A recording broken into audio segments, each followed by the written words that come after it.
શ્રી કૃષ્ણ, જય સ્વામિનારાયણ। ઓખાહરણમાં શંકર ભગવાને ક્રોધમાં આવી દ્વાર પર ઉભેલા ગણપતિજીનું મસ્તક છેદી નાખ્યું। ત્યારબાદ પાર્વતીજીએ ભગવાનને વાત કરી, ભગવાનનું મુખ નીચે થયું। એ કથા આપણે સાંભળી। હવે ગણપતિજીના મૃત્યુથી ઉમિયાજીએ કરેલા વિલાપની કથા સંભળાવતા 8મા કડવાની વાત આપણે સાંભળીએ।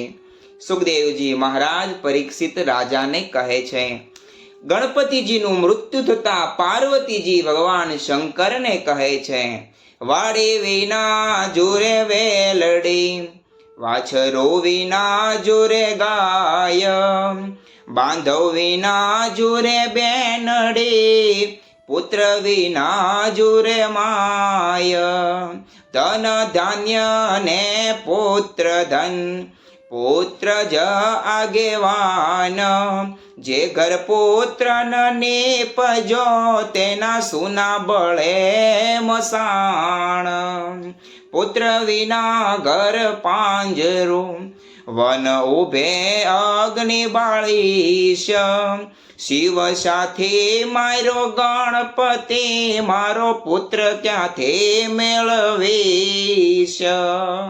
હે પ્રભુ, જેને પુત્ર ન હોય એની માની દશા શું થાય? તમે આવું અપકૃત્ય આજે કેમ કર્યું? અને પાર્વતીજીનું રુદન થાય છે। ભગવાનને કહે છે, બોલો બાળ રે હો, ગણપતિ તમે બોલો, શિવ તમે શાને માર્યો, તન મારો રે ગણપતિ, ઉમિયાજી કરે રોદન, સાંભળો ગણપતિ, તેની સંપત્તિ પર ઘેર જાય હો ગણપતિ, શિવ પુત્ર વિનાની જેની માય, તે તરણાથી હળવે થાય, ત્યારે શિવને આવ્યું છે રે જ્ઞાન, મેં તો આપ્યું હતું વરદાન। પેલા નારદિયાનું કામ, એ જૂઠા બોલો છે તેનું નામ, એણે વાત કરી સર્વે જૂઠી, તપથી આવ્યો ઉઠી, મેં માર્યો તમારો તન, આવો ગયો સો ભૂંડો દન, નંદી ભૃંગી મેં મોકલા, તે પેલી પાળે જાય। એ દેવી, હું તો તપ કરતો હતો, એમાં પેલા નારદે આવી મને અધૂરી વાત કહી, ક્રોધમાં આવી દ્વાર પર આવી, મારાથી આ કૃત્ય થયું। હવે હું તમારા દીકરાને વરદાન આપું છું। અને ભગવાન ગણપતિને જે વરદાન આપે છે એ કથા સાંભળીએ। નંદી ભૃંગી તે મોકલા, તે પહેલી પાળે જાય, અસ્તિ એક મળ્યો માર્ગમાં, તેને શિર કીધો ગાય, તે ગજનું મસ્તક લાવીને ધડ ઉપર મેલ્યું નેટ, ગડગડીને હેઠે બેઠું ને આગળ નીકળ્યું પેટ, કાળા તેના કુંભ સ્થળ, વરવા તેના દાંત, આગળ એને સૂંઢ મોટી, લાંબા પહોળા કાન, દેવોમાં જાશે સુપોષાશે, અપાર મુજને દુઃખ, દેવતા સર્વે મેણા દેશે, ધન પાર્વતીનું કુખ।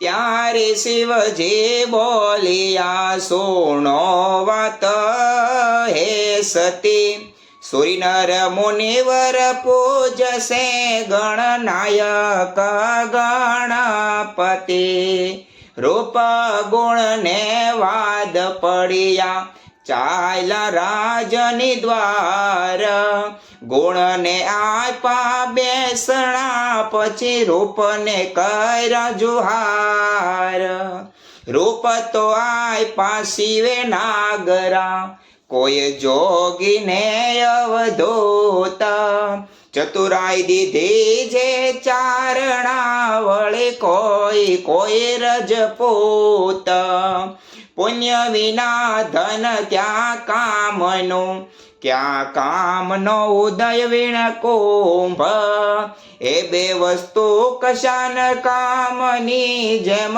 ગુણ વિનાના રૂપ, સ્વરૂપ દિયો શિવ ચાતુરી, ગુણ નદીઓ લગાર, રૂપ તમારું પાછું લિયો, રૂપ ગુણ વીણ છે ભાર. ગણપતિજીના શરીર પર હાથીનું મસ્તક બેસાડ્યું. પાર્વતીજી મા તરીકે ભગવાનને વિનવે છે અને ભગવાન ગણપતિજીનો મહિમા કહે છે. 10મું કડવું સાંભળીએ. ભગવાન ગણપતિજીનો કેવો અદ્ભુત મહિમા શિવ બોલ્યા. હે પંથી જારે ચાલે ગામ, પહેલું લે ગણપતિનું નામ, કથા ગ્રંથ આરંભે જે પ્રથમ ગણપતિ સમરે તે, સૌભાગ્યવતી શણગાર ધરે, ગણપતિ કેરો સમરણ કરે, સોની સમરે ઘડતા ઘાટ, પંથી સમરે જાતા વાટ, પંચવંદન ના દે રમાય, પેલી પૂજા ગણેશની થાય, એવી ના મુજને પૂજે તો સર્વે મિથ્યા થાય, ઉથલો શાને કાજે રૂવે, પાર્વતી શાને લોચન ચોળે, જેને ગરવી વાવાજન હશે, ત્યાં બેસશે ઘીને ગોળે. હે પાર્વતી, કોઈ પણ શુભ કાર્ય હશે તેમાં પ્રથમ પૂજા ગણેશની થશે. એમની પૂજા વિના જે કોઈ કાર્ય થશે તો એ વિના મુને પૂજશે તે સર્વે મિથ્યા થાય. તમે શું કામ રુદન કરો છો? જેને ઘેર વિવાહ વાજન આદિ કોઈ શુભ કાર્ય હશે ત્યાં ઘીને ગોળે પહેલા તમારા પુત્રની પૂજા થશે. આટલું ભગવાને રૂડું વરદાન આપ્યું. ત્યારબાદ 11મા કડવામાં ઉમિયાજી ઓખાને શ્રાપ આપે છે. તે કથા સાંભળીએ. સુખદેવજી મહારાજ પરીક્ષિત રાજાને સંભળાવે. હે રાજન, હવે તમે કથા સાંભળો. ઓખા કહે ઓમિયાએ, સાદ કર્યા બેચાર, ત્યારે ઓખા આવીને ઊભી નિસરી ઓરડીની બાર, મરાવીને ભાઈને તું તોરે નાસી ગઈ, મહાદેવે ગણપતિને માર્યો તે સુધ મને તે ના કય, તે માટે તારો અંગ ગળજો લોણે ખોજે કાય, જા દૈત્યના કુળમાં અવતરજે એની પેર બોલ્યા તે માય, ઓખાબાઈ તો થર થર ધ્રુજા એ વાતને અટંક, અપરાધ પાખે માત મારો ને આવડો શો દંડ, ઉમિયા કહે મેં શ્રાપ દીધો તે તો મિથ્યા કેમ થાય, દૈત્ય કુળમાં અવતર એક દેવ કોઈ તને વળી જાય, ચૈત્રના મીના રકમાં બાઈ તારો રે મહિમાય, ઓખા હરણ જે સાંભળે મહારોગ થકે મુક્ત થાય, ચૈત્ર માસના 30 દહાડા અન અલોણો ખાય, 30 નહીં તો વળે 5 દાડા પાછલા કહેવાય, 5 દિવસ જો નવ પાળે તો 3 દિવસ અભિષેક, 3 દિવસ નવ થાય તો કરવો દિવસ એક, એ પ્રકારે વ્રત કરવું લવણ કેરું જે પાર્વતી કહે પુત્રીને સૌભાગ્ય ભોગવે તે વૈશાખ સુદે તૃતીયાને દિને તો આવજે મુજ પાસ ગોર કરીને પુત્રી મારી પૂરી સમનની આશ સુખદેવ કહે રાજા સુણો અહીં થયો એહ પ્રકાર હવે બાણાસુરની સિગત થઈ એનો કહું વિસ્તાર